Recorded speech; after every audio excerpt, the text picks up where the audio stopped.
ಅಂದ್ರೆ ಪುಸ್ತಕ ಚೆಕ್ ಮಾಡ್ತಾ ಇದ್ರು ಕರೆ ನಮ್ಗೆ ಉತ್ತರ ಕೊಡ್ಲಿಲ್ಲ ಸರ್. 97 ರೂಪಾಯಿ ಎತ್ತರದಂತ ಕೊಡ್ಲಿಲ್ಲ.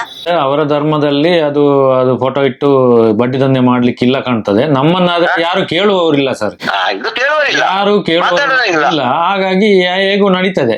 ಸ್ವಲ್ಪ ಚಿಲ್ಲರೆ ಕಾಸು ಕೊಟ್ರೆ, ಕಿಟ್ಟು ಕೊಟ್ರೆ ಎಲ್ಲ ಮುಗಿದೋಯ್ತು ಸರ್. ಎಲ್ಲ ಮುಗೀತು ಅಲ್ಲಿಗೆ. ನನಗೆ ಆ ಸ್ಟೇಟ್ಮೆಂಟ್ ಬೇಡ ಮೇಡಮ್, ನನಗೆ ಬೇಕಾಗಿದ್ದು BRK ಅಮೌಂಟ್ ತುಂಬಿದ್ ಬಾಂಡ್ ಬೇಕು. ಇಲ್ಲ ಅಂದ್ರೆ ಬರ್ದ್ ಕೊಡ್ತಾರೆ, ಇನ್ನ ಪ್ರಿಂಟ್ ಮಾಡ್ಕೊಡ್ತಾರೆ, ಕೊಡಿ ಅಂತ ಹೇಳಿದೆ ನಾನು. ಅದ ಹೆಚ್ಚಾಗಿ ಕೊಡ್ತಾ ಇದೀನಿ. ಏನಾದ್ರೂ ಯಾರಿಗಾದ್ರು ಅಟ್ಯಾಕ್ ಮಾಡೋದು ಮುಟ್ಟಿದ್ರೆ ಎಲ್ಲೆಲ್ಲ ಬೆಂಕಿ ಆಗ್ತದೆ, ನೀವು ನೋಡ್ತಾ ಇರಿ.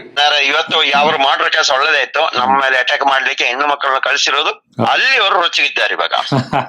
ಇನ್ನು ಇಲ್ಲಿ ನಿನ್ನ ಚಿತ್ರ ಇಲ್ಲೇ ಆಗ್ಬೇಕಂತ ಕೂತಿದ್ರು, ಇಲ್ಲೇ ಆಗ್ಬೇಕು, ಇಲ್ಲಿಂದಲೇ ಇದು ಬಡ್ಡಿ ಅಕ್ರಮ ಬಡ್ಡಿ ಅಂದ್ರೆ ನಿಲ್ಬೇಕು. ಒಪ್ಪಿಕೊಂಡ ಹಾಗೆ, ಬೇರೆ ದಾರಿ ಇಲ್ಲ. ಜನ ಕಟ್ಟಿಕೊಂಡು ಬಂದ್ರೆ ಇವರು ಎದುರ್ಕೊಂಡು ಓಡ ಹೋಗ್ತಾರೆ, ಮತ್ತೆ ಬರುವುದಿಲ್ಲ. ಹೊರಗಿನ ಬಡ್ಡಿಗಿಂತ ಜಾಸ್ತಿ ಬಡ್ಡಿ ಕೊಡ್ತಾರೆ.